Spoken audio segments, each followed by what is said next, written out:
Amém, graças a Deus. Apocalipse capítulo 2, a partir do versículo 8, diz assim a palavra do Senhor.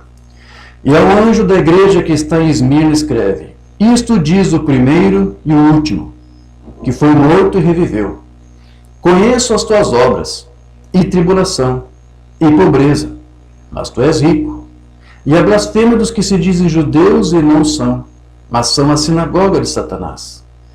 Nada temas das coisas que hás de padecer. Eis que o diabo lançará alguns de vós na prisão, para que sejais tentados, e tereis uma tribulação de 10 dias. Sê fiel até a morte, e dar-te-ei a coroa da vida. Quem tem ouvidos, ouça o que o Espírito diz às igrejas. O que vencer não receberá o dano da segunda morte. Diga graças a Deus. Precioso Deus e amado Pai, aqui te damos graças por essa oportunidade que tu nos concede. Estamos aqui, nos voltar outra vez em uma palavra de oração para suplicar e pedir para que tu fale com cada um de nós nesse instante em que estaremos aqui abrindo nosso entendimento, nossos corações para a tua palavra. Que tu venha abrir essa escritura que nós lemos e que tu venha revelar a tua palavra para nós e que realmente isto venha frutificar nos nossos corações de forma que isto nos aperfeiçoe e nos aproxime mais e mais de ti, sendo reflexo de ti, da tua palavra, como uma testemunha viva que tu requer que a igreja de Cristo seja nessa terra. Aqui estamos, Senhor, com esse desejo, e confiantes de que tu nos socorre, de que tu nos ouve, e que tu responde nossas súplicas. Nós te pedimos isso e te agradecemos, no nome de Jesus Cristo. Amém. Conhece Sublime Graça? Sublime graça do Senhor, que a um infeliz salvou. Eu cego fui, mas vejo já. Perdido ele me achou. Amém, graças a Deus.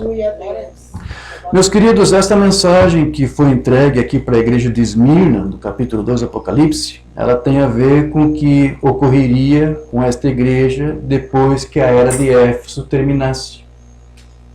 Então, como nós vimos aqui, algo ia acontecer, uma sinagoga de Satanás iria aqui se manifestar. Pode colocar mais baixinho. E isso seria depois, como eu disse, que a era de Éfeso terminasse. Segundo o que o irmão Bruno escreveu no seu livro das Eras, a era de Éfeso terminou no ano 170. E nós já ministramos isso já há mais de um ano, explicando que conforme uma pesquisa que você for ver, os estudos dos primeiros pais apostólicos e dos discípulos desses pais até o ano 170 estava pura. A mensagem apostólica estava pura.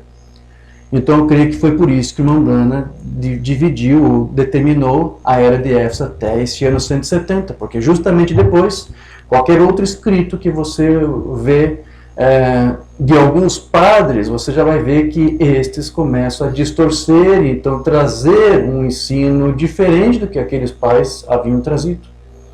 É a partir deste ano em diante que começa a era de Esmirna, e é a partir da era de Esmirna que começa a surgir algumas doutrinas estranhas, doutrinas novas, que na verdade norteariam todo o resto da cristandade até os dias de hoje.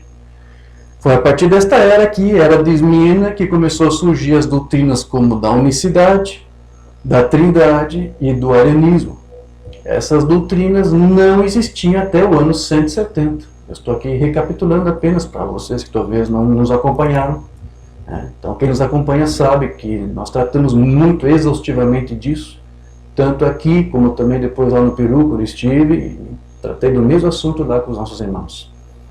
Então foi a partir da era de Esmirna que você vê aí essas doutrinas surgirem. A primeira delas que apareceu foi a doutrina da unicidade, ou do unicismo mais especificamente, que foi criada por um homem chamado Noeto. Noeto foi o primeiro a ensinar que Jesus era a própria pessoa de Deus. Até então, os primeiros pais chamavam Jesus de Deus, mas da forma como a Bíblia falava e revelava. Como você vê lá em João, no princípio era a palavra, e a palavra estava com Deus, e a palavra era Deus. A palavra ali era o Filho de Deus. A palavra, o Logos, o verbo ali que você vê em João 1, é o Filho. No princípio era o Filho, ou seja, o Filho foi gerado, e o Filho estava com Deus, e o Filho era Deus. E os pais, com a maior naturalidade, chamavam então o Filho de Deus, mas não como sendo a própria pessoa de Deus. Porque eles entenderam que João, quando escreveu isso, estava tratando do Filho como sendo alguém que Deus gerou para que pudesse resplandecer a sua imagem perfeitamente, para que assim Deus se tornasse revelado para nós, para a sua igreja. Então Jesus, ele é Deus nesses termos, não como sendo a própria pessoa de Deus, mas porque através do seu Filho Deus estaria em unidade. Simplesmente isto.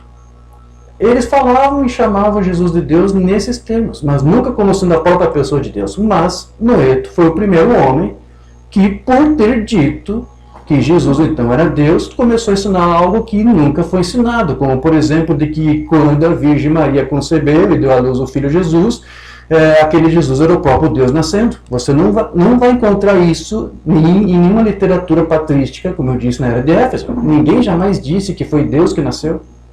Esse Noeto também passou a ensinar que foi o próprio Deus, obviamente, que morreu lá na cruz, porque Jesus é o próprio Deus. E isso também nunca foi ensinado pelos primeiros pais. Os unicistas da mensagem podem se espelhar, podem bufar, podem ficar bravos, mas a evidência histórica é mais forte. Eles podem ser desonestos e ignorar tudo isso, mas nós não podemos. Nós expomos exatamente o que está lá. Eles nunca ensinaram essas coisas. Noeto foi o primeiro. A doutrina noetista ou unicista, como é conhecida e defendida hoje por muitas congregações, não só denominacionais, mas também pela mensagem, porque eles alegam que William Branham teria ensinado isso. Logo depois de Noeto surgiu uma corrente para combater a sua doutrina, que foi a corrente dos trinitários.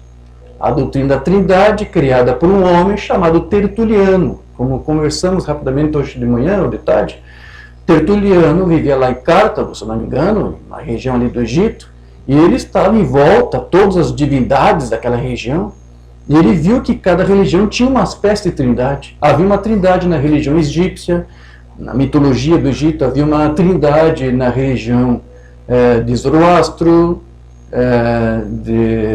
da Índia. Então ele fez uma espécie de ecletismo e fez uma adaptação e disse, por que não criar também uma trindade no Evangelho? Então ele foi à caça disso. Ele encontrou ali o Pai e disse, temos aqui uma pessoa, temos o Filho, seria uma segunda pessoa, e não tinha mais outra para fazer como terceiro. Então ele fez do Espírito Santo, que a Bíblia mostra que é o próprio Pai, que é o próprio Deus, ele fez como se fosse uma outra pessoa diferente de Deus e do Pai.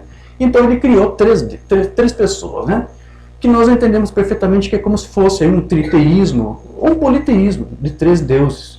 Porque uma banda sem papas na língua dizia, é isso que a doutrina da Trindade ensina para você, três deuses. Porque são três pessoas distintas, coeternas de Deus. Isso tampouco foi ensinado em momento algum pelos primeiros pais. Isso nunca foi ensinado. Não é uma doutrina apostólica, não é uma doutrina cristã, meus amados. Ela foi criada para combater o unicismo, entende? De Noeto. Logo em seguida surgiu também a doutrina ariana, que reconhecia que Deus tinha um filho. Mas diferente dos trinitários e unicistas, os arianos ensinavam que este filho era uma criação de Deus. O filho era um ser criado.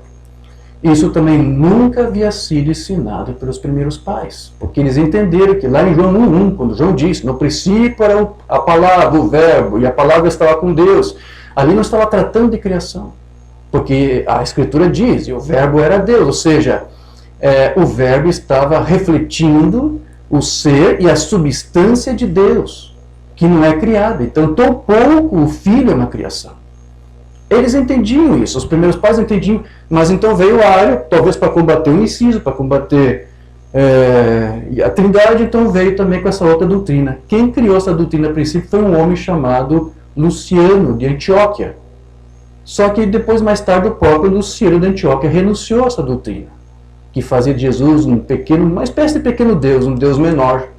A primeira criação perfeita de Deus. Umbanda disse que isso não é um ensino bíblico. Está lá no livro das Eras.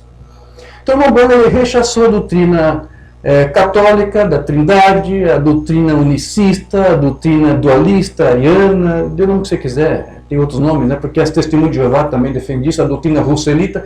Ele combateu tudo isso. Umbanda disse que nenhuma dessas doutrinas refletia exatamente aí, o ensino apostólico. Então nós entendemos que o Umbanda ele foi enviado por Deus até nós para nos trazer realmente a doutrina dos apóstolos. Ele nos trouxe através do seu ministério o verdadeiro entendimento e a compreensão que realmente nos conduziria de volta àquela mesma fé dos nossos pais. É o que está lá em Malaquias 4. Eu creio que todos aqui conhecem essa escritura. Então esse foi o ministério do Umbanda. E ele disse aqui, no seu livro das Eras, quando ele comenta essa parte da escritura que nós lemos, ele faz um breve comentário sobre aquela sinagoga de Satanás, porque isso surgiu ali na era de Esmirna. E essa sinagoga de Satanás está ali refletindo todas essas doutrinas que começaram a surgir nesse período. Então, todas essas doutrinas aí, catolicismo, trindade, unicidade, arianismo, tudo isso faz parte dessa sinagoga de Satanás. Porque não são inspiradas por Deus, não vem de Deus, não vem dos primeiros pais. Então, um cristão que se diz cristão e se identifica com uma dessas três doutrinas, não está entendendo o que está fazendo. Porque como elas não fazem parte do ensino apostólico original, como que você quer se identificar e se intitular cristão defendendo uma doutrina que os primeiros cristãos não ensinaram? A própria doutrina da Trindade, que surgiu no século III, 200 anos depois da fé cristã, ainda ele precisou de mais um século para ser aperfeiçoada. Porque ela tinha vários defeitos, vários problemas. Tertuliano, por exemplo, quando criou a doutrina, ele dizia, por exemplo, que o filho tinha sido gerado, e alguns católicos depois discordaram de Tertuliano, disseram não. Aí eles criaram um outro dogma, aderiram, falando da filiação eterna, ou seja, Jesus é um filho eterno. Aí ficou igualzinho a doutrina unicista. Porque a doutrina unicista e trinitária são idênticas, são irmãs siamesas, são irmãs gêmeas. Eles mudam apenas de termos. O que os trinitários e católicos chamam de pessoas, os unicistas chamam apenas de ofícios. Né? 3 pessoas, 3 ofícios. É a mesma coisa, é apenas um jogo de semântica. Porque, como eu digo, no frigir dos ovos é exatamente o mesmo ensino. O católico, o trinitário, também vai dizer para você que foi Deus que nasceu, porque Jesus é a segunda pessoa de Deus. Também vão dizer que foi Deus que morreu. Vai dizer a mesma coisa que o unicista ensina. Então, tudo isto que foi ensinado ali em Esmirna é parte desta sinagoga de Satanás. E o que é a sinagoga de Satanás? Vamos lá, eu quero ler como é que o meu irmão explicou. Eles não eram da verdadeira igreja, mas da falsa igreja. Porque Deus disse que eles eram a sinagoga de Satanás. Agora, a palavra para sinagoga não é a mesma palavra que usamos para igreja. Você sabe o que significa a palavra igreja? Alguém sabe? Pode dizer para mim? Não precisa ter medo. Não? A palavra igreja quer dizer tirados para fora. Vamos lá, repita comigo. A palavra igreja. Repita comigo. A palavra igreja significa tirados para fora. Se você pertence à igreja, isso aconteceu com você. Deus te tirou para fora. Você estava em um sistema, você estava em uma igreja que se dizia ser cristã, mas que defendia uma dessas 3 doutrinas. Se você pertence à igreja, ele te tirou para fora, te chamou para fora dessas coisas. Amém? Eu fui no passado trinitário, pertenci a uma igreja pentecostal, depois me tornei por 3 anos unicista, quando eu vim para a mensagem, porque me convenceram que era isso que o William ensinava, mas Deus me tirou dessa sinagoga de Satanás. E agora eu posso dizer que eu pertenço à igreja, porque eu fui chamado para fora. E a palavra diz, retirai-vos dela, povo meu. Não é isso? Então é isso. Mas a palavra sinagoga, o que significa? Ele disse, sinagoga significa assembleia ou ajuntamento de pessoas. Isso pode ser bom ou mal, mas nesse caso é mal. Pois estes são aqueles cujo ajuntamento não é de Deus, mas de si mesmos. Então, por que eu digo que eles não são cristãos? Porque eles não defendiam uma fé cristã, genuína, como os primeiros pais. Então eles estão se ajuntando para adorar a Deus e o Deus da Bíblia? Não! ele estava se ajuntando para si mesmos, como disse o irmão Brana, para defender uma doutrina que eles mesmos fabricaram, criaram. Então, quando você sai para fora, quando você vem para a igreja de Cristo, você vem para cultuar a Cristo, para adorar a Cristo, confessando a doutrina de Cristo. Não mais a doutrina de Tertuliano, não mais a doutrina de Noeto, não mais a doutrina de Ário, de Luciano, nenhum deles. Agora você pode se identificar como um cristão. Você é cristão? Sim, sou cristão. Tá, que doutrina você defende? Você é trinitário? Você é unicista? Dualista? O que você é? Você simplesmente diz, eu sou apostólico. Só isso. Eu defendo a fé dos primeiros pais.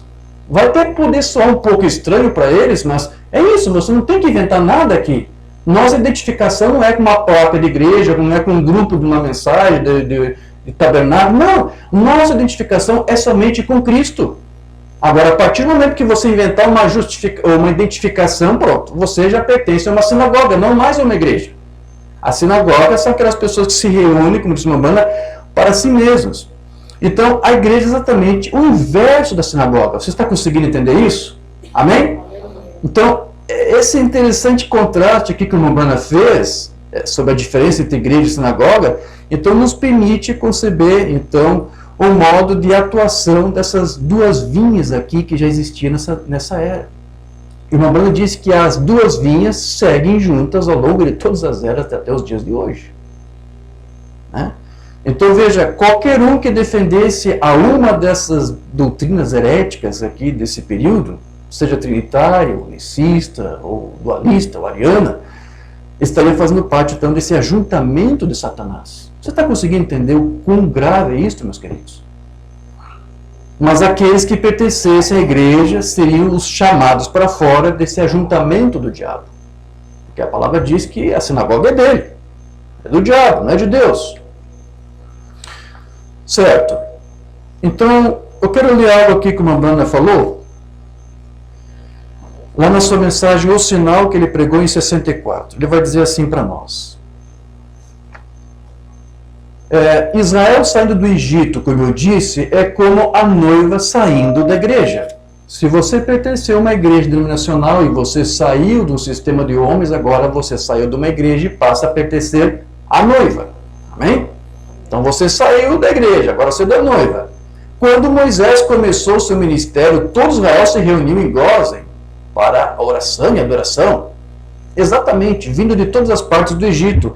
É assim que a noiva fará. Ela sairá de toda unidade, dualidade e trindade. A noiva tem que sair de todas essas correntes aqui da sinagoga. Você sai disso. E todos os outros tipos, ela sairá. Tem que sair, se você é noiva, se você é eleito. Então, da mesma maneira, meus irmãos, a trindade ela só pode produzir o quê? Trinitários. A doutrina unicista somente pode produzir o quê? Unicistas. A doutrina ariana somente pode produzir o quê? Arianos. Então, somente a doutrina apostólica pode produzir e gerar cristãos. Entende por que nós pregamos essa mensagem? Porque nós cremos que através dela o Senhor trouxe isto para nós, para nos tirar da sinagoga e fazer de nós realmente cristãos, e não mais nos identificarmos com uma coisa que não pertence à fé original. Amém?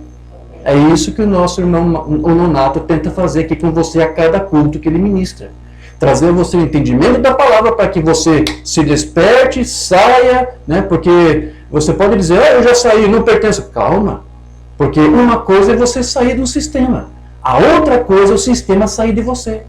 Você lembra que quando Moisés saiu do Egito, Deus só usou Moisés dali quantos anos? Você lembra quantos anos ele levou? Alguém sabe dizer quanto tempo foi? 40 anos. Por que Deus precisou de 40 anos, irmão Nonato, para usar Moisés? Porque foi necessário 40 anos para o Egito sair de dentro dele. Foi necessário 40 anos para que Moisés se desprendesse de toda a instrução errada, de todo o treinamento militar egípcio errado que ele aprendeu. Porque lembra que ele sabia que tinha um chamado e já tentou pôr em prática, matando um soldado egípcio? Deu certo? O homem teve que fugir correndo. Deu errado, se colocou no caminho de Deus, para que você seja usado por Deus, para que você seja um filho de Deus atuante, para que você seja um cristão. Você tem que sair do caminho com os teus pensamentos, com os teus dogmas, com os teus credos, com as tuas tradições, e render-se a Deus e a sua palavra. E somente assim, então, Ele pode te usar. E somente assim Ele pode fazer de você um filho ou uma filha de Deus. Eu digo isso por experiência. Enquanto eu estive na denominação, Deus não me abençoou. Deus não me abençoou.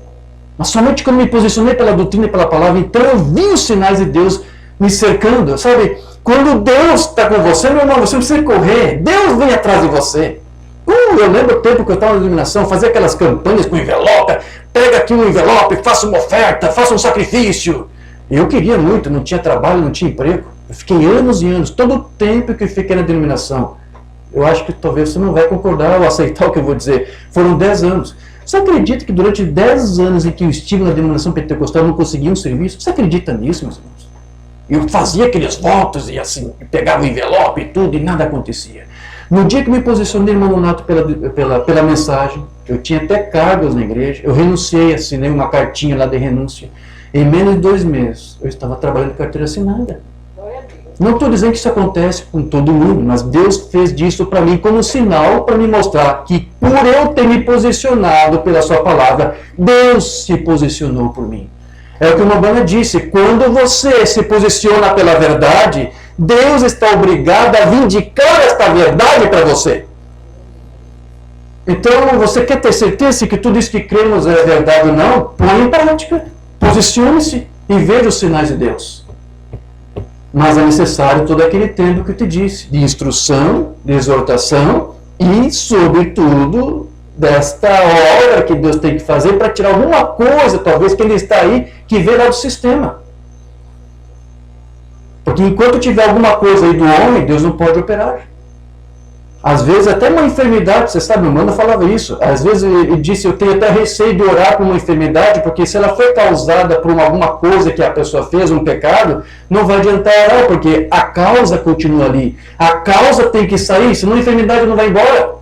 Por isso que às vezes uma banda recebeu um discernimento. Olha, você sofre disso, mas você fez isso, isso e isso. Você está disposto a se arrepender, pedir perdão? Peça perdão. E então ora por você, essa enfermidade, esse demônio vai perder a autoridade que você deu a ele por causa da coisa errada que você fez, ou da coisa certa que você deixou de fazer. Há uma causa, você tem que remover isto. Amém? Você está entendendo, igreja? Então é isso, meus irmãos. Nós estamos aqui seriamente desejosos de viver a vida e a palavra de Cristo, mas para isso ele requer de você uma posição e uma decisão. Por você posicionar-se para essa doutrina, você vai ser zombado, você vai criticado, você vai ser criticado, mas pouco importa, se Cristo é com você, quem pode ser contra você? Me diga. Maior daquele que está em nós do que aquele que está neste mundo. Você pode dar glória a Deus por isso? Amém. Então vamos voltar aqui para nossas notas. Então eu quero ler aqui outra mensagem urbana. Lá no livro das Eras, ele diz aqui, na página 100. Quando a igreja se afastar da palavra, ela crerá em qualquer coisa. Se você não entende a palavra, se você não tem um pingo de referência do que a palavra e a mensagem ensina, você vai crer em qualquer coisa. Você vai dar amém para o ministro porque você não conhece a palavra. Sim, você vai ter que confiar no que ele está dizendo. Esse é o problema alarmante que se passa nas denominações e também nos tabernáculos. As pessoas não fazem ideia do que os ministros estão pregando, não é verdade. Como eu disse para você aqui na minha introdução, se muitos ministros aqui de Maranhão fizessem corretamente o seu trabalho, eu não precisaria estar aqui pregando essa palavra. Não precisaria. Mas eu estou aqui porque eles são incompetentes, não estão fazendo o serviço direito, não estão pregando a mensagem direito. E alguns estão nos estudando, irmão Nonato, e alguns estão aprendendo algumas coisas e agora já estão se corrigindo. Mas não admite abertamente para a sua igreja, para os que lhe dão assistência. Há ministros aqui nessa mesma região aqui, e também ali a Nordeste, que até algum tempo atrás estavam dizendo aí, quando o filho nasceu era Deus que nasceu.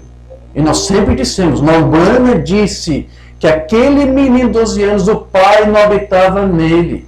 O pai só passou a habitar no filho quando ele o batizou no Rio Jordão. E eles criticaram, nós dizemos o que a Umbanda disse, você acredita nisso?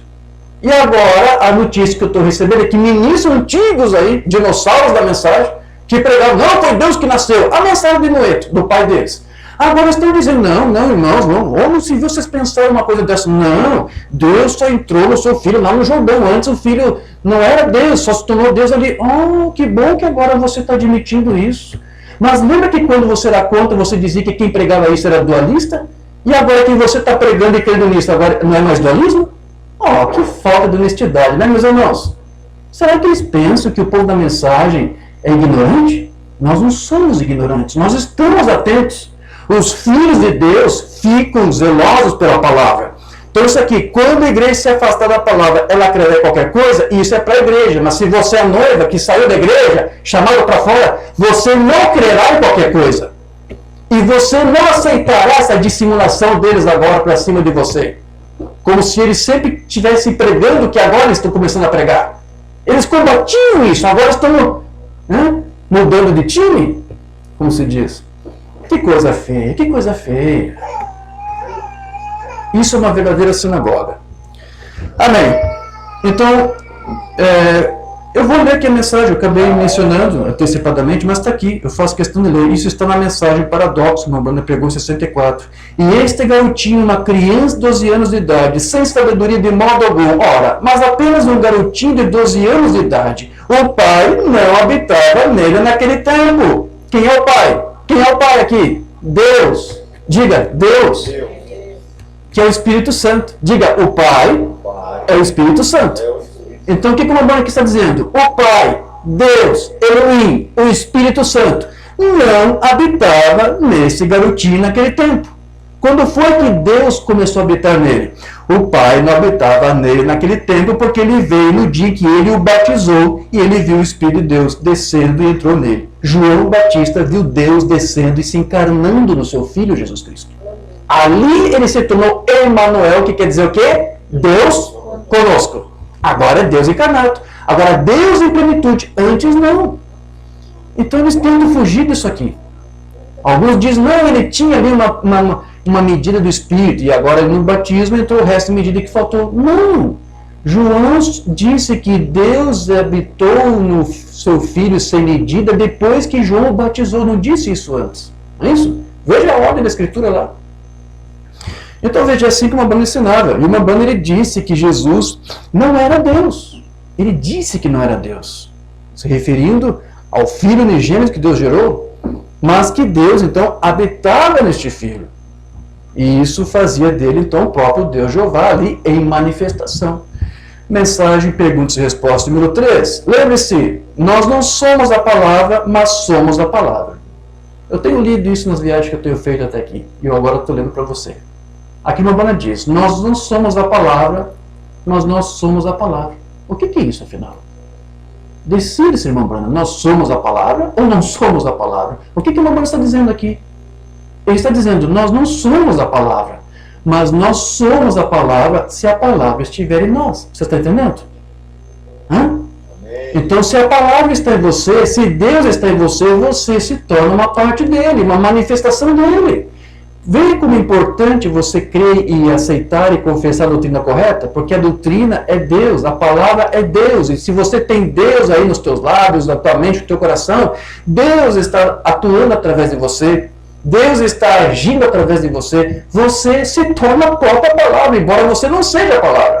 Você está entendendo agora o que o mamãe está dizendo? Amém. Então vamos lá, nós não somos a palavra, mas somos a palavra está em nós cremos nela. Amém. Aí ele diz, agora, você entendeu? Eu creio que muitos não entenderam o que ele estava dizendo ali. Agora, presta atenção no que ele vai dizer. Jesus não era Deus, mas ele era Deus. Como? Da mesma forma como você não é a palavra, mas é a palavra. Jesus não é Deus, mas ele era Deus porque Deus estava nele. É a mesma coisa. Você está entendendo? Deus estava em plenitude no seu Filho, reconciliando o mundo consigo mesmo. E como Deus estava ali no seu Filho, então havia uma perfeita unidade entre o Pai e o Filho, de forma que você não via dois. Era só uma só fé que estava sendo exposta, era uma só doutrina que estava sendo pregada, era somente a obra do Pai sendo aí executada através do Filho, porque o Filho se rendeu, a Bíblia diz que o Filho rendeu-se a si mesmo. E o que você entende quando o profeta disse isso, quer dizer que o filho morreu para si próprio. Ele saiu do caminho de Deus para que Deus pudesse usá-lo. E Deus pode usar você se você se render e sair do caminho dele. Amém? Agora, também não esqueça que Jesus disse: eu sou o caminho, a verdade e a vida. Ninguém vem ao Pai senão por mim. Então, como é que você faz para chegar até Deus? Pelo Filho. Ele é o único caminho. Mas as doutrinas unicis, por exemplo, matam o filho. Não existe filho, não há espaço para filho nessa doutrina. Então, como é que você pode chegar ao Pai se ele diz que ele é o único caminho para você chegar ao Pai? Se você tira o filho, você não tem pai nenhum. Você está entendendo? Eles querem criar um atalho. Não há como você chegar ao Pai se você anula o filho.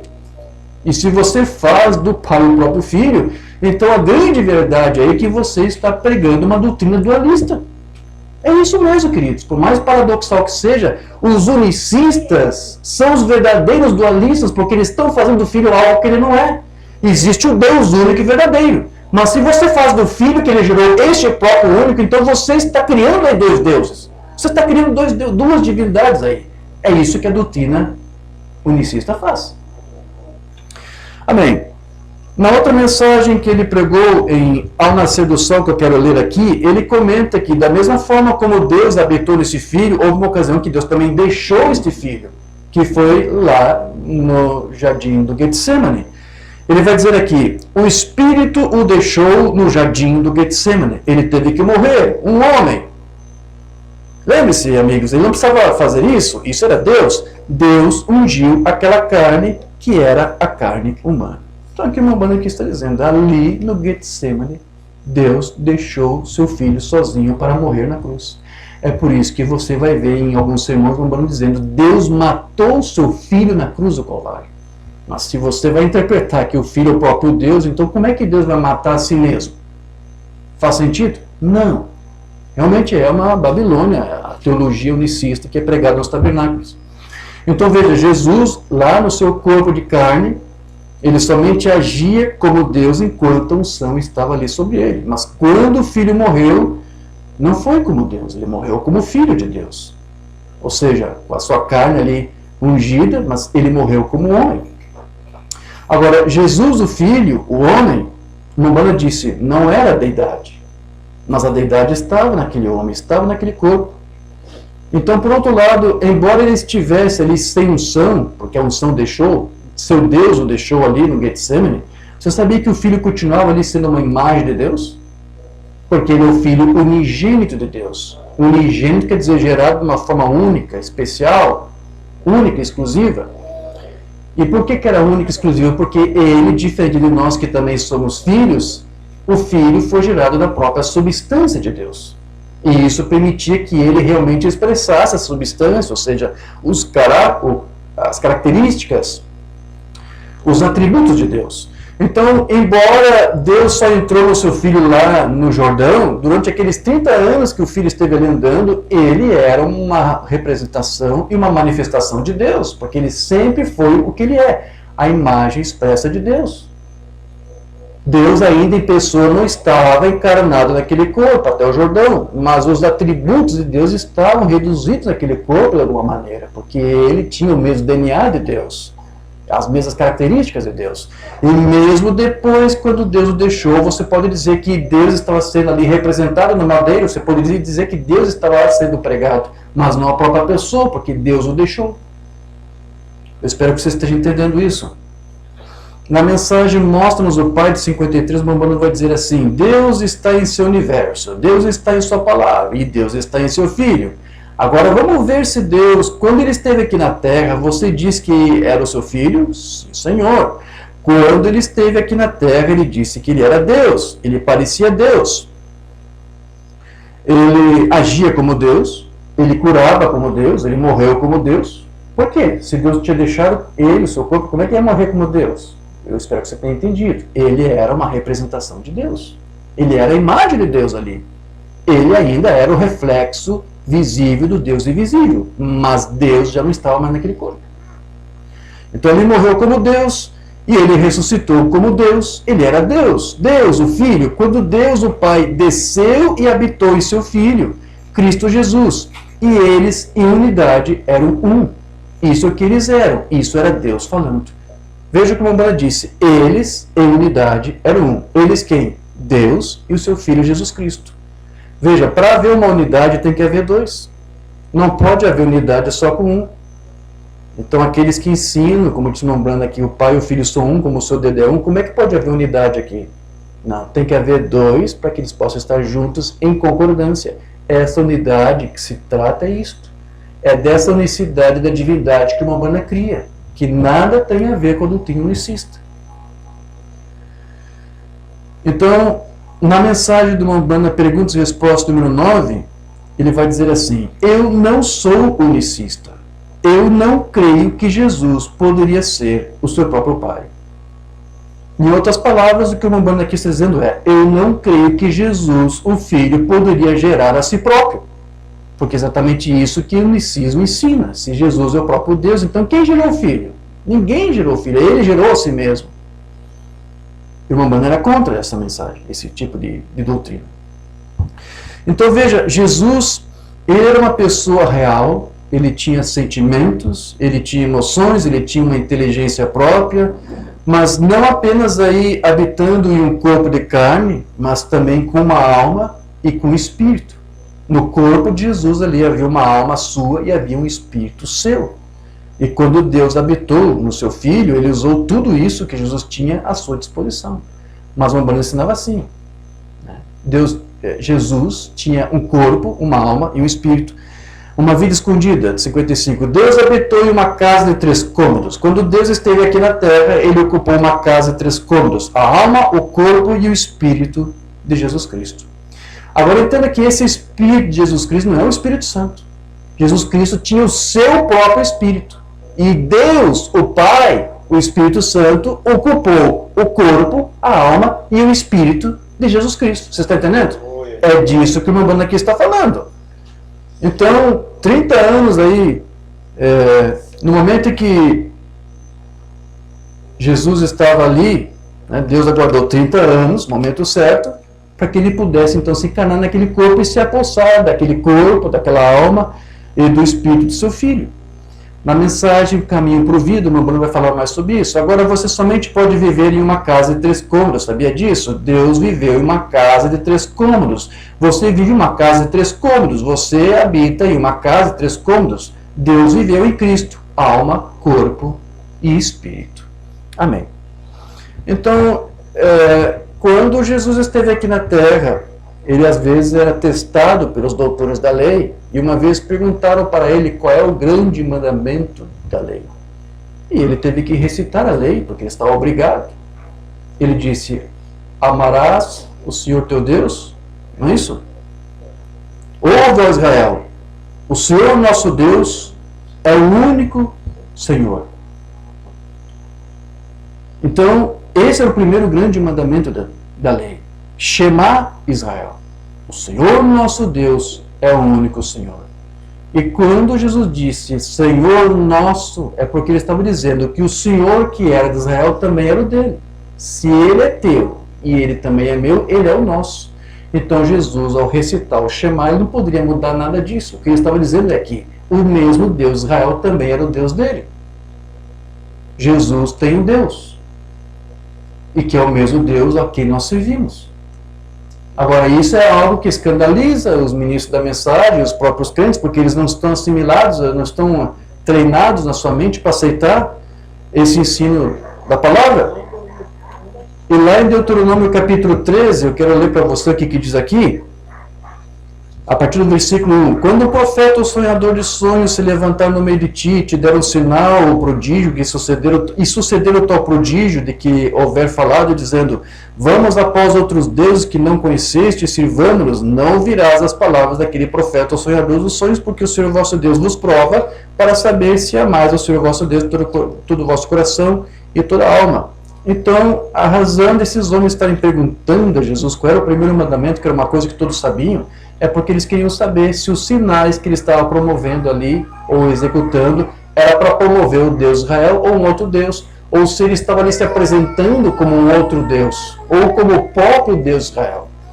Então, a razão deles terem perguntado era para isso. E a lei exigia que os escribas, os doutores, fizessem esse tipo de pergunta. E pela lei, Jesus estava obrigado a responder essa pergunta. E foi por isso que ele recitou a lei. Ele disse, ó Israel, Shema Israel, o Senhor nosso Deus é o único Senhor. Então, ao recitar o Shema, o que Jesus estava fazendo? Ele estava mostrando para eles que ele não estava ali apresentando um outro Deus, ou a si mesmo como Deus, mas ele estava apresentando o Deus de Israel como também o Deus deles. O Deus dele, melhor. Então, isso foi uma confissão bíblica. Então, isso provou que Jesus, ele disse, ensinou e fez do Deus de Israel o seu Deus. E isso é um cumprimento das Escrituras, porque as Escrituras falavam que quando o Messias, quando o Filho viesse, esse Messias teria um Deus. Você vê isso lá em Miqueias 5:2. E tu, Belém Efrata, posto que pequena entre as milhares de Judá, de ti me sairá o que governará Israel, e cujas saídas são desde os tempos antigos, desde os dias da eternidade. O que está sendo dito aqui? Quando Deus gerou seu filho, foi lá antes da criação, antes dos dias da eternidade. Ou seja, você não pode computar isso. Houve um princípio, houve um começo, mas você não tem como dimensionar isso na tua mente. Isso é uma coisa que está além do nosso entendimento. Você não pode compreender. É isso sendo dito. Mas depois diz mais. E apacentará ao povo na força do Senhor, na excelência do nome do Senhor, seu Deus. As Escrituras dizem que o Messias teria um Deus e que ele iria exercer seu ministério para exaltar e glorificar e fazer as obras do seu Deus. Então a Escritura mostra que Jesus, o Filho de Deus, teria um Deus. Amém? E nós também aprendemos que o nome de Deus é o mesmo nome que ele deu para o seu Filho. O nome do Filho é Jesus Cristo. Então o nome do Pai também é Jesus Cristo. E você vê isso lá na tradução do rei João Ferreira de Almeida, Revista Atualizada. Se você ler a revista corrigida, você vai ler errado, traduzir errado ali. Eu tenho que te ler para você da forma correta. Então a tradução correta é essa que eu vou ler, Revista Atualizada. João 17, versículo 11. Pai Santo. Por que o Pai é santo? Porque o Espírito Santo é o Pai dele. Simples. Pai Santo, né? Espírito Santo, tu és o meu Pai. Sim ou não? A Maria não concebeu Jesus com o auxílio do Pai, de Jesus, que é o Espírito Santo? Então está errado ele chamar o seu Pai de santo? Não. Então disse, Pai Santo, guardas o teu nome que me deste. Então qual foi o nome que o Pai Santo deu para o Filho? Jesus Cristo. E agora está dizendo, este é o teu nome que tu me deste.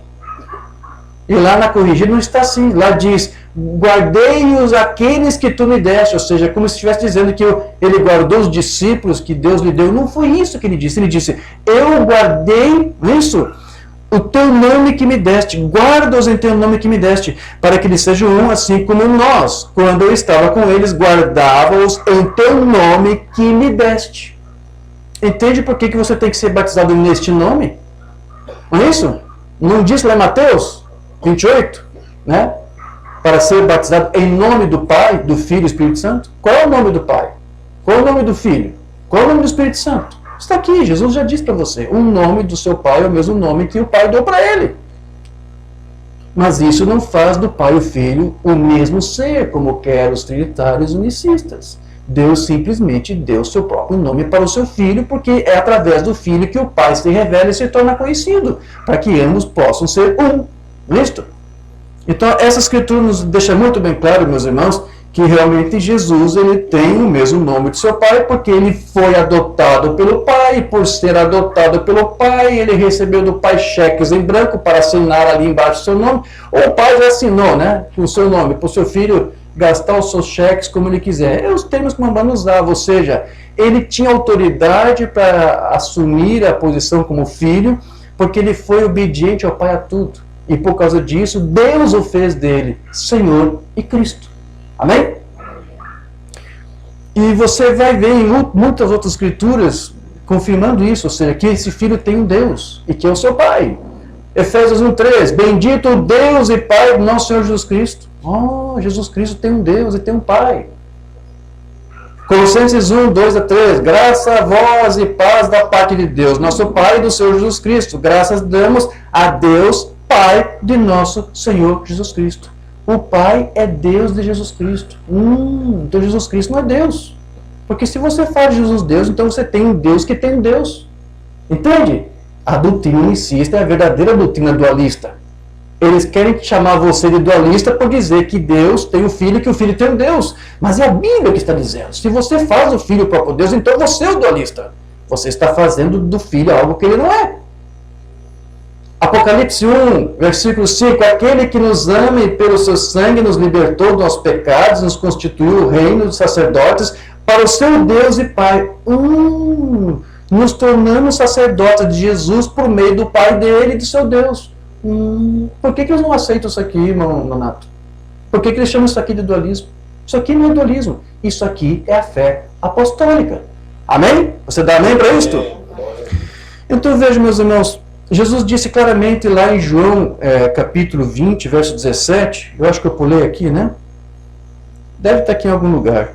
Porque você vê que Jesus, ele mencionou que ele, quando ele ressuscitou, ele se apresentou aos seus discípulos como alguém que iria se apresentar depois para o seu pai e que eles não deveriam tocá-lo até que ele primeiro se encontrasse com o seu pai. Lembra o que aconteceu quando Maria o encontrou? Disse-lhe Jesus, Maria, ela voltando-se disse-lhe, Mambana está lendo isso aqui, Raboni, o que quer dizer mestre? Disse-lhe Jesus, não me detenhas, porque ainda não subi para o meu pai, mas vá para os meus irmãos e diz-lhes que eu subo para o meu pai e vosso pai, meu Deus e vosso Deus. Isso aqui é um Deus que tem um outro Deus? Não. É um Filho unigênito que tem como Pai o Deus único e verdadeiro. Só existe uma pessoa na divindade. Não existe duas, não existe três. E essa pessoa é a divindade que é o Pai do Filho. E que não é Deus, não é a divindade. Mas houve um tempo que a divindade se encarnou nele. Amém? Amém. Certo, certo. Então, continuando aqui.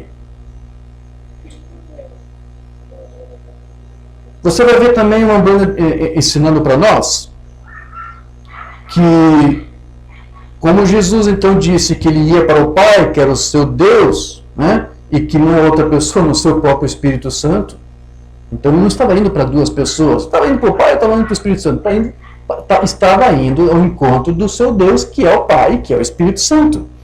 E o Umbanda então deixa muito bem claro, por meio dessas próprias escrituras, que Jesus ele está admitindo aqui que ele tem um Deus. Ele fala isso em alguns sermões que eu quero ler aqui e acredite, não sei porquê, não sei se é coincidência, todos esses sermões aqui que eu vou ler para você agora do Umbanda não foram traduzidos. Eu acho que não faz a menor questão de traduzir. E quando você lê isso aqui, talvez vou alegar que a tradução que eu fiz está errada ou que o Umbanda se equivocou, mas não. Ele está apenas citando o que a Escritura diz. Eu não li para você aqui a Escritura mostrando para você que Jesus tem um Deus. Agora eu vou mostrar para você sermões onde o próprio Umbanda disse isso. Como lá no Sunido Incerto, que ele pregou em 62. Quando Elias, o antigo profeta, representou a Cristo, Eliseu, o jovem profeta, o seguiu através do Jordão. Quando ele voltou, ele tinha uma porção dobrada. Aí depois eu vou ter que pular algo. Ele vai dizer, e Jesus disse, estas coisas que eu faço, vós também fareis, até maiores do que essa, porque eu vou para o meu Pai. Amém. Aí o Umbanda vai dizer, onde está o Deus de Jesus Cristo? Cadê? Para que nós possamos fazer as mesmas obras que Deus fez no Cristo. Porque se Cristo disse que nós faríamos obras maiores, é porque o mesmo Deus que estava nele fazendo teria que estar em nós. É isto? Você entende? Então, por isso que o Umbanda pergunta, onde está esse Deus de Jesus Cristo para nós também fazermos essas obras maiores? Onde está o Deus que fez esta promessa da Bíblia?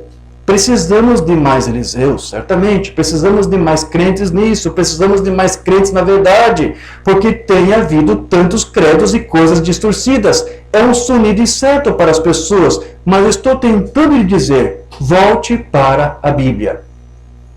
Entende o que nós estamos tentando aqui fazer? Entende o que o irmão Nonato tenta fazer aqui com cada culto em que você comparece? Ele está tentando te levar de volta para a Bíblia. Mensagem de uma Umbanda Demonologia, essa não é daquela série que a Voz de Deus traduziu, essa é uma outra mensagem que não tem tradução ainda. Há um verdadeiro Espírito do Deus de Jesus Cristo. Agora, a Bíblia, Jesus disse que nos últimos dias seria tão próximo que enganaria os próprios eleitos. Outra mensagem, experiências, também não foi traduzido.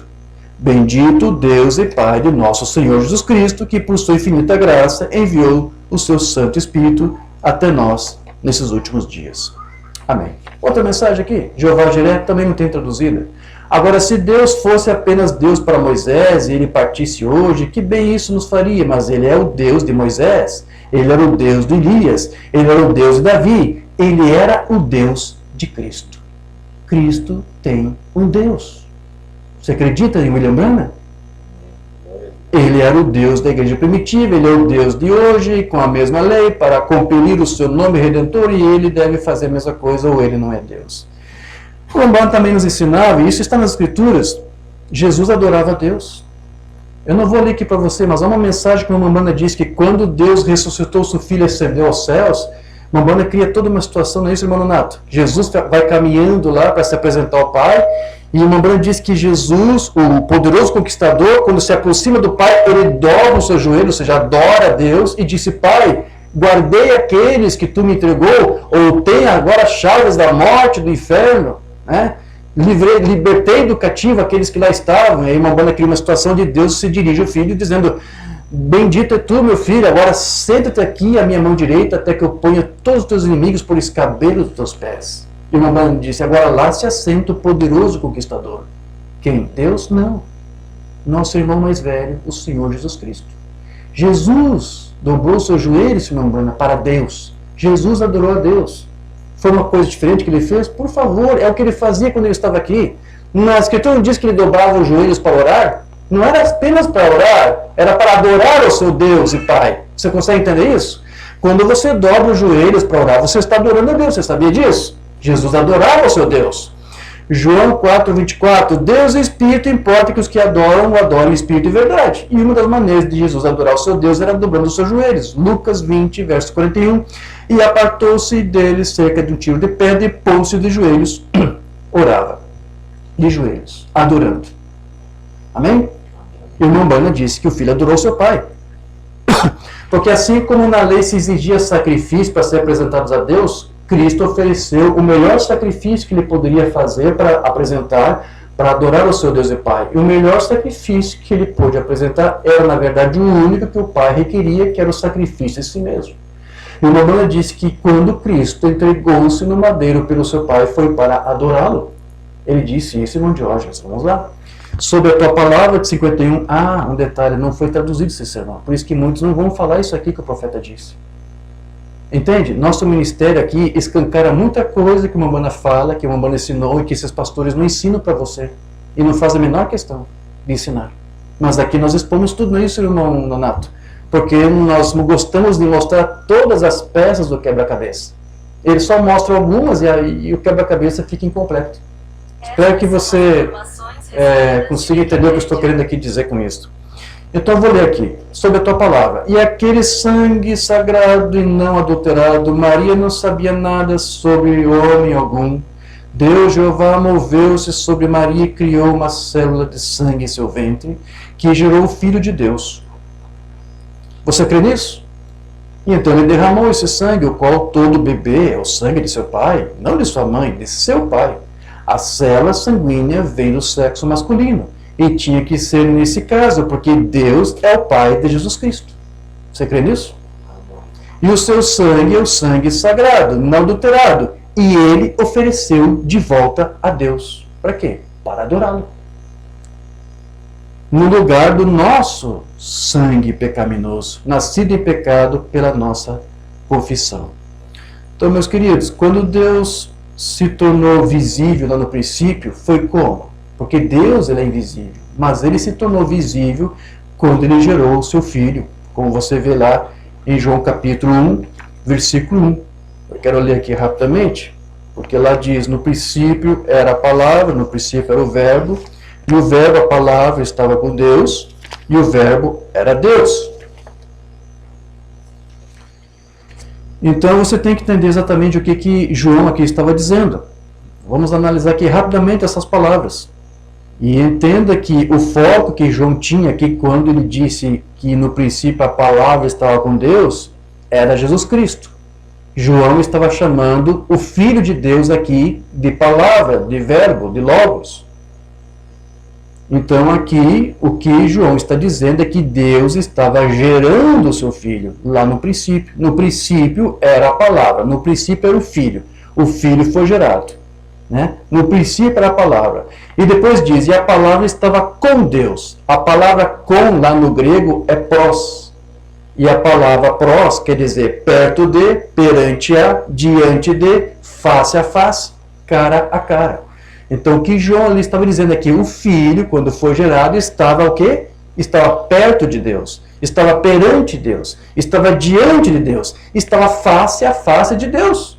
É isso que quer dizer lá João 1:1 quando diz, e a palavra estava com Deus. E depois diz, e a palavra era Deus. O que João aqui está dizendo com isso? Está dizendo que este que estava com Deus está refletindo e tornando Deus visível. O Deus invisível agora está se tornando visível através daquele que estava com ele, diante dele, na frente dele. Então, veja, o trinitário vai interpretar João 1:1 de uma maneira, o unicista vai interpretar João 1:1 de uma maneira, mas existe a maneira correta de você interpretar, que é exatamente como os apóstolos nos ensinaram. E você vai ver que lá em João 1:14 tem uma confirmação de que aquela palavra é o Filho, porque depois diz, e a palavra, ou seja, o Logos que saiu de Deus no princípio, se fez carne, habitou entre nós e vimos a sua glória como a glória do unigênito do Pai. Então aqui João está dizendo, aquela palavra que depois se fez carne, era a glória do unigênito do Pai sendo ali refletida agora em um corpo de carne. Então ele está confirmando. Quem era aquela palavra lá que estava com Deus? O unigênito do Pai. Amém? Você está entendendo isso? Amém. Lá em João 18 diz, Deus nunca foi visto por alguém. O Filho unigênito que está no seio do Pai, esse o revelou. Então o Pai se torna visível, se torna revelado através do seu Filho. Na mensagem Batismo nas Águas, Mambana vai nos dizer o seguinte, eu quero ler aqui. O Pai que habita, mora e vive, este é o meu Filho amado, em quem me compraz habitar. Mateus 3, vê? Em quem tenho o prazer de habitar. Estou muito satisfeito em morar neste. Habita isso, ocupar, entrar na casa e viver. Nele estava corporalmente a plenitude da divindade, diz a Escritura. Isso mesmo. A imagem visível do Deus invisível. É isso que o Filho de Deus é. É a manifestação do Deus invisível. A Escritura diz que Deus jamais pode ser visto. Jamais pode ser visto. Só o Cristo pôde ver Deus e revelar para nós. Por que isto? Porque só Ele pôde. Porque Ele foi gerado da mesma substância de Deus. É isso que o torna o Filho unigênito. Você está entendendo? Lá em 1 Timóteo 6,16 é Paulo que vai dizer, aquele que tem ele só a imortalidade e habita na luz inacessível, a quem nenhum dos homens viu nem pode ver, ao qual seja honra e poder sempre eterno. Amém. Procure entender isso. Se Paulo alguma vez tivesse ensinado que Jesus fosse o próprio Deus, ele jamais poderia ter dito isso aqui. Porque aqui está dizendo que Deus jamais foi visto. Então Jesus não era Deus. Se Jesus fosse Deus, como que ele poderia dizer que Deus jamais poderia ser visto? Você está entendendo? Então Jesus não era Deus, ele está confirmando isso para você aqui.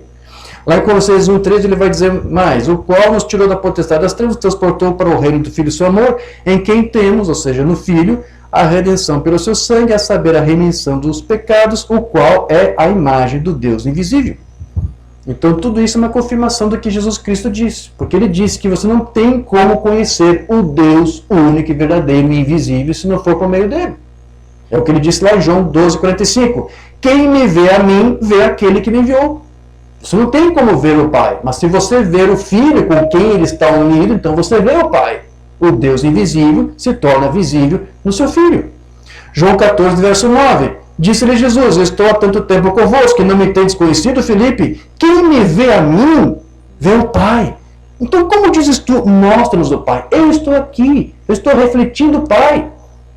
Né? No princípio era o Filho estava com o Pai, e o Filho era o Pai. Está entendendo isso? Lá em João 1 foi antes da criação. Lá em João 1, Deus estava sendo revelado na teofania, no corpo espiritual que o Filho que Deus havia dado ao seu Filho. E agora Deus se torna visível agora num corpo de carne, em uma outra dimensão. Mamãe vai dizer lá em Mostra-nos o Pai, isso nos bastará.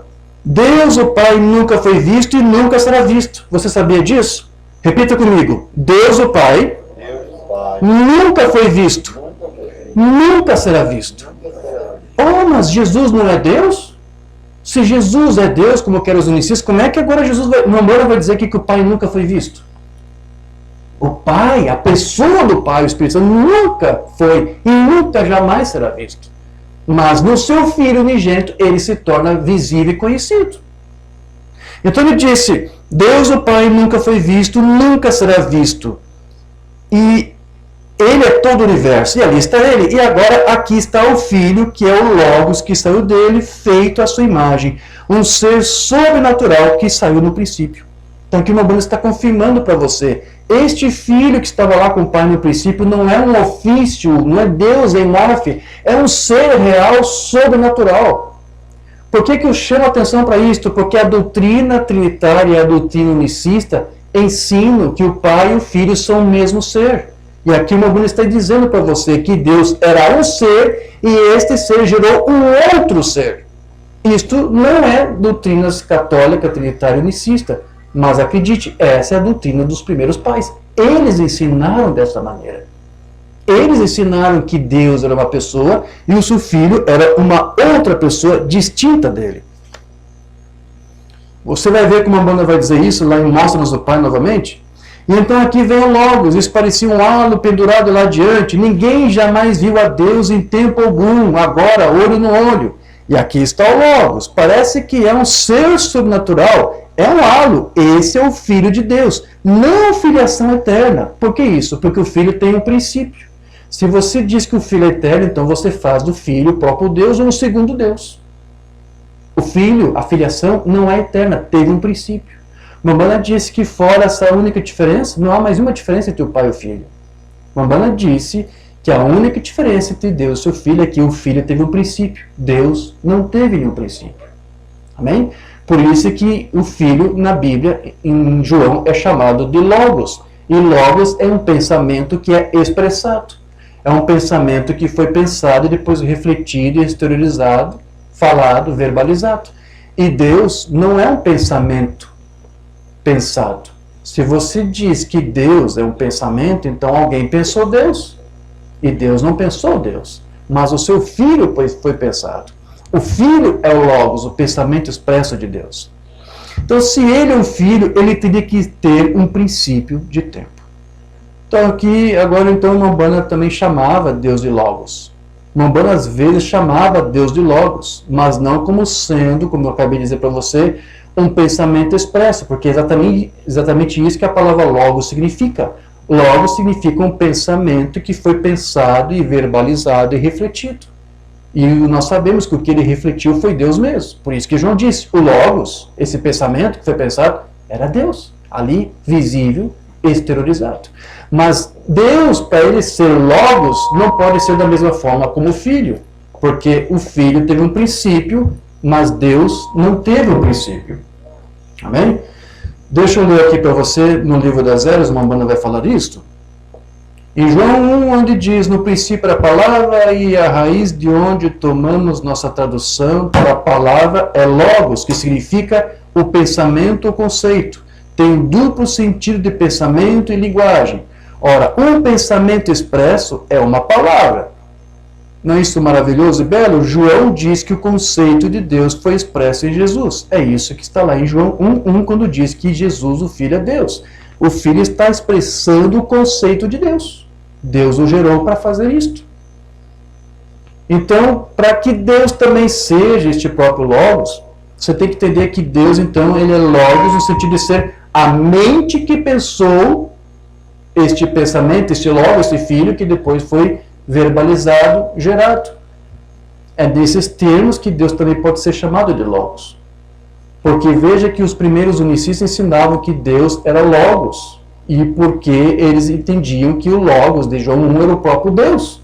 E Umbanda, quando chama Deus também de Logos, não faz da mesma forma como os próprios unicistas. Aliás, o primeiro unicista que chamou Deus de Logos na história foi um homem chamado Práxias. E Práxias foi um expoente do unicismo. E só bem depois fiquei sabendo que Práxias renunciou ao unicismo. Ou seja, ele admitiu que ele errou quando chamou Deus também de Logos. Porque aquele Logos de João, tem que chamar atenção para isso, não é Deus, é o Filho. Deus somente pode ser Logos, não no sentido de ter sido gerado, porque ninguém gerou Deus. Deus é Logos apenas como sendo aquela mente que pensou Logos. E se o Filho é Logos e reflete Deus, então Deus também tem que ser Logos, mas com uma limitação. Eu espero que vocês estejam entendendo isso. Amém? Na mensagem Mombrana, Hebreus capítulo 1, ele vai dizer assim: este grande fonte do Espírito que não teve princípio nem fim, este grande Espírito começou a formar na criação. E o Logos que saiu disto era o Filho de Deus. Era a única forma visível que o Espírito tinha. E era uma teofania, que significa um corpo, e o corpo era como de um homem. Então aqui o Mombrana aqui está dizendo, Deus se tornou visível através desse Logos que saiu dele, que era o seu Filho. Amém? Então veja, eu sempre tenho dito isso, sempre tenho ensinado isto. E isso é uma coisa que talvez vocês não consigam entender, mas isso tem criado uma grande dor de cabeça, uma grande confusão. Os trinitários se perdem com isto, os unicistas se confundem com isto, e até ministros da doutrina se confundem quando tentam explicar isto. Porque quando o Mombrana diz que Deus é Logos também, eu estou dizendo e repetindo, não é da mesma maneira como o Filho é Logos. Então sempre tentei explicar, Deus somente é Logos como sendo a mente que projetou e pensou o seu Filho e depois o gerou. Isso tudo lá antes da criação. Eu fiquei muito alegre, irmão Nonato, quando semanas atrás, antes de começar minhas viagens, estudando Irineu, eu vi que o mesmo argumento que eu uso para explicar isso era o mesmo argumento que Irineu usou lá no seu livro Irineu contra as heresias, que eu quero ler para você. Isso está lá no livro Irineu contra as heresias, livro 7, capítulo 27, parágrafo 5. Aqui ele vai dizer o seguinte: mas Deus, sendo toda a mente e todo Logos, tanto fala exatamente o que pensa, como pensa exatamente o que ele fala. Pois seu pensamento é o Logos. Quem é esse Logos? O Filho. O Filho foi um pensamento. Logos é pensamento expressado. Então ele está dizendo, seu pensamento é o Logos. E Logos é a mente. Por isso que Mombrana chamava Deus também de Logos. Porque Deus é Logos no sentido de ser a mente que pensou este pensamento, que é Logos, o Filho. Eu espero que vocês não tenham se confundido. Mas é isso que Irineu está dizendo. Vou repetir. Seu pensamento é o Logos. E o Logos é a mente. E a mente que compreende todas as coisas é o próprio Pai. Então, o Pai é a mente que concebeu esse pensamento, que é o Logos. E é por isso que você também pode chamar Deus de Logos, no sentido de ser a mente que pensou o Filho, que pensou o Logos, que saiu de Deus. Você entendeu isso? Eu nunca tinha lido isso aqui, mas eu vejo como isso aqui, eu vejo nisso aqui como uma confirmação, irmão Nonato, e uma vindicação do que nós estamos dizendo. Porque quando você está firmado na doutrina e você prega o que é doutrina, você vê coisas sendo confirmando ela e não contrariando o que você diz. Se você prega o que está na palavra, siga adiante. Deus vai confirmar a palavra se é dele. E o Mombrana disse no livro das Eras que Irineu, ele tinha completa compreensão da divindade. Então, se ele disse aqui que Deus também é Logos como sendo a mente que pensa o Logos, que é o Filho, então ele sabia o que estava dizendo. E quando eu dizia isso, a mesma coisa, antes de saber o que Irineu disse, então eu estava certo no que estava dizendo. Amém? Amém, graças a Deus. Irmãos, já estou quase concluindo, está bem? Eu creio que alguns estão cansados, mas é extremamente necessário nós traçarmos tudo isso aqui, porque isso aqui é para ajudar outros irmãos que têm a mesma dúvida, né? E que precisam dessas informações. Amém? Amém. Veja que o Mombrana também vai dizer mais lá na sua mensagem Perguntas e Respostas sobre Gênesis. Agora, Deus, Ele mesmo deu à luz este Filho, que era antes que houvesse até mesmo um átomo, ou ar para fazer um átomo. Veja, Jesus disse, glorifica-me, Pai, com a glória que nós tínhamos antes da fundação do mundo. Por que o Mombrana aqui está lendo e comentando isso? Por que eu estou lendo isso para você? Porque isso é uma confirmação do que ele dizia. Eu não sou um unicista. O unicista jamais defenderá isto que ele disse aqui. O unicista não crê que Jesus teve uma pré-existência. E é o que ele está dizendo. Antes da criação de todas as coisas, Deus gerou este Filho. Então Jesus teve praticamente 2 nascimentos. Primeiro Deus o gerou e o colocou num corpo palavra, o corpo celestial, o corpo teofânico. E ele teve o seu segundo nascimento, que é quando Deus permitiu que um corpo fosse forjado no ventre de Maria para que seu filho ali habitasse. 2 nascimentos. E você vê que os gnósticos, lá dos dias dos apóstolos e dos dias dos discípulos dos apóstolos, sempre tentaram explicar como que isso é possível. E eu estava lendo os estudos dos gnósticos, os quais Irineu combatia, como Basilides principalmente. Ele tentava explicar como que o filho foi gerado. E você não tem como explicar isso. Você não pode sequer imaginar. Você viu quando eu li para você em Miqueias, né? Que o Filho foi gerado desde antes dos dias eternos. E eu tentei explicar para você que nós não temos como entender como é que é isto. Mas os gnósticos sempre tentaram explicar. E toda vez que você tentar explicar, você vai errar. Irineu disse, não há como você explicar de que maneira que o Filho foi gerado lá. Você simplesmente tem que crer nas Escrituras. E não fazer o que os incisas fazem, que simplesmente ignora e diz, não, o filho nunca foi gerado antes da criação. Né? Uma coisa é você negar a Bíblia. Outra coisa, outro extremo, é você tentar imaginar como que foi. Irineu disse, não tente imaginar. Isso é a outra coisa que eu encontrei e eu achei necessário aqui ler e comentar. Isso está no seu livro, capítulo 2, livro 2, capítulo 27, parágrafo 6. Irineu vai dizer o seguinte, mas além da razão inflada com a sua própria sabedoria, vocês presunçosamente afirmam que estão familiarizados com os mistérios indizíveis de Deus, enquanto até mesmo o Senhor, o próprio Filho de Deus, permitiu que só o Pai conhecesse o próprio dia e hora do juízo, quando ele claramente declara, mas aquele dia e daquela hora ninguém sabe, nem o Filho, mas somente o Pai. Então isso prova que Jesus não era Deus. Se Jesus fosse Deus, ele saberia quando que viria o juízo. Não é isto? Ele disse, eu não sei, nem o Filho, nem os anjos sabem, a não ser Deus.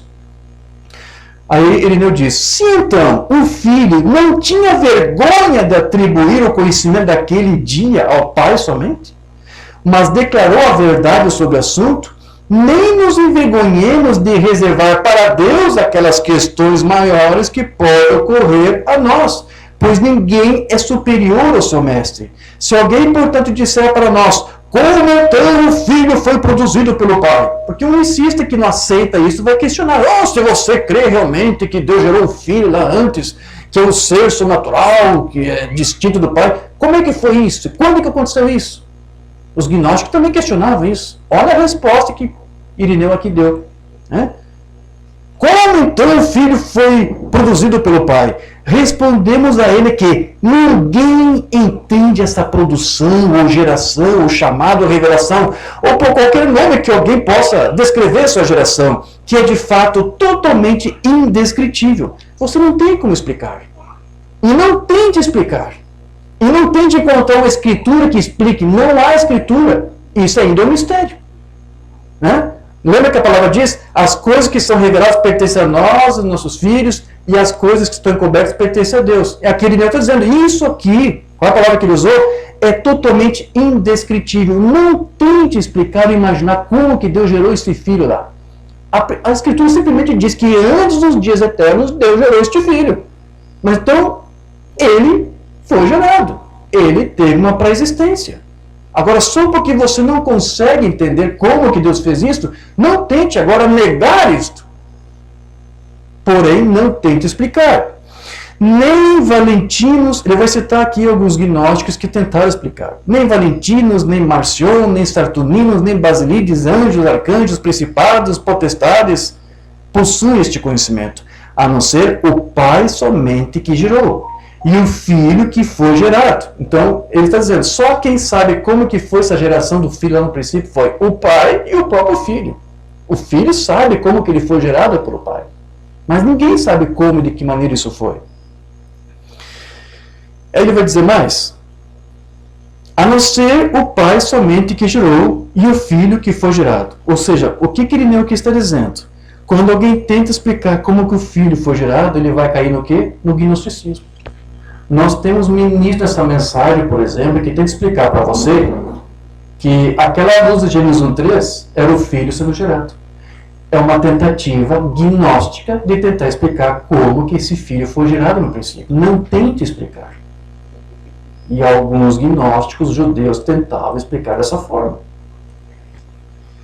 Visto que, portanto, sua geração é indescritível, aqueles que se esforçam para estabelecer gerações e as produções não podem estar em seu juízo perfeito. Qualquer um que tentar explicar para você de que forma Deus gerou seu filho no princípio, ele está dizendo, não está em seu juízo perfeito. Visto que se comprometem a descrever coisas indescritíveis. Veja, alguns tentam fazer de Irineu unicista, outros tentam fazer de Irineu trinitário. E Irineu não era nem trinitário, nem unicista. Então, por mais que você não consiga explicar, Deus gerou o seu filho no princípio. Mas não tente explicar isso. Mas se Irineu disse isso, ele está provando para você. Eu não sou unicista. O unicista nega isso. Amém?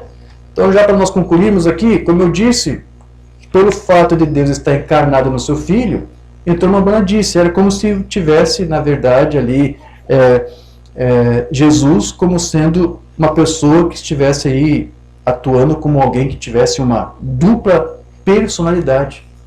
Era isso que Umbanda dizia. Vou só citar um sermão onde ele diz isso. Senhores, queríamos ver a Jesus. Cristo parecia ser uma dupla personalidade. Ele falava algumas vezes, e eles coçavam a cabeça, e eles não compreendiam, e ele falava uma coisa uma vez, e parecia outra coisa outra hora. O que era isso? Era Jesus falando, e depois Cristo falando. Jesus era o homem, Cristo era o Deus que estava nele. Então aqui Umbanda está dizendo, Jesus ali, ele atuava, ele parecia que era uma pessoa com dupla personalidade. O que é uma pessoa com dupla personalidade? É uma pessoa que sofre de transtorno dissociativo de identidade. É uma pessoa que uma hora pensa de uma forma, pensa que é uma pessoa e depois pensa que é outra. Ele assume duas identidades diferentes. Ele tem um transtorno. Então, Umbanda está dizendo, Jesus parecia uma pessoa com dupla personalidade. Né? Porque uma hora ele falava uma coisa, daqui a pouco falava outra. É como se fosse uma pessoa doente ali, né? Uma pessoa que tem transtorno. Mas Umbanda disse, parecia que era, mas não era. Né? Por que isso? Uma pessoa que tem dupla personalidade é uma pessoa que se passa por duas. Então Umbanda disse, ele não era isso, parecia. Então o que era? Eram duas pessoas de fato ali. Não era uma pessoa se passando por duas, como querem os unicistas. O Jesus unicista era um Jesus que sofre transtorno dissociativo de identidade. Esse é o Jesus unicista. Mas o Jesus que Umbanda pregava era um Jesus que era um filho e que tinha um Deus encarnado dele. Ou seja, havia duas pessoas ali. Mensagem do Senhor Jesus ressuscitado, que não temos traduzido, é uma pena, porque eu não sei porquê. Eles não podiam entendê-lo. Ele era um mistério até mesmo para os apóstolos. Ninguém conseguia entendê-lo, porque havia duas pessoas conversando o tempo todo. Entende agora? Não era uma pessoa parecendo ter uma dupla personalidade, não. Eram duas pessoas de fato ali. Duas pessoas conversando o tempo todo. A pessoa Jesus Cristo estava ali falando e Deus estava falando nele também. Às vezes era o próprio Cristo, às vezes era o Pai que habitava nele. Vê? E eles não conseguiam entender algumas coisas que ele dizia, ele falava em enigmas para eles. Então, eram realmente duas pessoas conversando por meio daquele corpo. Não eram dois deuses conversando, mas era o único Deus verdadeiro conversando com seu filho e vice-versa. Amém? Tenho mais aqui algumas notas, mas eu acho que estou satisfeito. Eu espero que isso possa ter te ajudado. Vamos falar com o Pai. Precioso Deus e eterno Pai, agradecemos por esse breve tempo que aqui tivemos para tratar dessas coisas que são aquilo que o teu profeta nos revelou pelo seu ministério de ensino e que tem sido muito relegado e desprezado, mas nós confiamos que tu o capacitou e revelou essas escrituras para ele, para nos trazer o exato entendimento do que os primeiros pais nos ensinaram.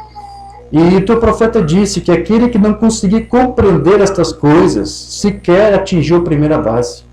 Teu profeta também disse, junto com o mestre, seu associado, irmão Oliveira, que o próprio batismo, em nome de Jesus, se torna vão quando não se compreende essas coisas.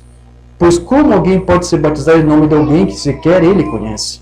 Mas aqui, Senhor, estamos nesse empenho e nesse desejo de não apenas falar, mas esclarecer os teus filhos para que eles venham realmente a ter um encontro real contigo através da palavra revelada. Somente através da doutrina revelada é que entendemos que podemos ser aperfeiçoados em Cristo Jesus. Então, Senhor, ajude os teus filhos que aqui estão, aqueles que vão ouvir este estudo, aqueles que vão meditar nas coisas que aqui ponderamos. Porque o que mostramos aqui, Senhor, são coisas que os teus próprios apóstolos e seus discípulos disseram que era o fundamento da igreja e que nenhum outro fundamento deveria ser posto no seu lugar. Então ajude-nos, Senhor, a fazer de cada um dos seus filhos, dos teus filhos aqui, cristãos, chamados para fora, não ajuntados numa sinagoga, mas chamados para formar a noiva de Cristo. É o que nós te pedimos e te agradecemos, no nome de Jesus Cristo. Amém. Graças a Deus.